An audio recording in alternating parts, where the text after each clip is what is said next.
এই যে টেলিফোন, বাবা টেলিফোন, ওয়াও। ধীরে ধীরে মানে মানুষ সভ্যতার দ্বার প্রান্তরে যখন যাইতেছিল তখন আস্তে আস্তে মানুষ টেলিফোন আবিষ্কার করছে, দেন ইন্টারনেট সংযোগ আসছে ধীরে ধীরে ধীরে ধীরে সবকিছু। বাট এই এই জিনিসগুলো মেবি অনেক পুরাতন, দেখতেছেন আপনারা। আসলে সবকিছু দেখানো সম্ভব না, এখানে অনেক কিছু আছে।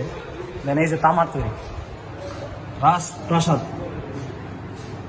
আল্লাহু আকবার। মানুষের মাথার ভিতরে যে কত জ্ঞান আল্লাহ পাকে দিছে, এই জিনিসগুলা যে তারা কিভাবে সৃষ্টি করছে বা কিভাবে যে এই শিল্পীরা এই জিনিসগুলাকে বানাইছে, এগুলো চিন্তা করলে মানে মাথাটা কিছুক্ষণ হ্যাং হয়ে থাকে ভাই। ওই যে দেখেন হাত দিয়ে, এগুলো সবকিছু হাত দিয়ে বানাইছে, খোদাই করে করে। আল্লাহু আকবার, এগুলি কিভাবে বানাইছে ভাই?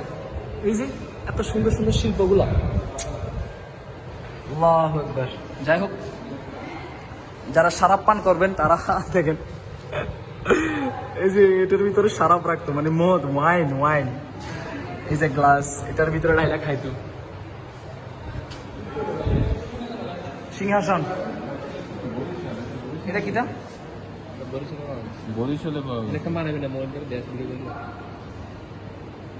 এটা কি স্বর্ণের নাকি? সরি, পিতলের। পিতলের মতলব এটা কি রাজা ঘুমাইতো নাকি? রাজাটা খাটো কিনলে ওয়াও, রাজা জুতো খুলেছে সম্ভবত রাজার স্ত্রীর পালঙ্ক। এই যে পিতলের তৈরি সিংহ মামা। এই হ্যালো সিংহ মামা, কিতা করো?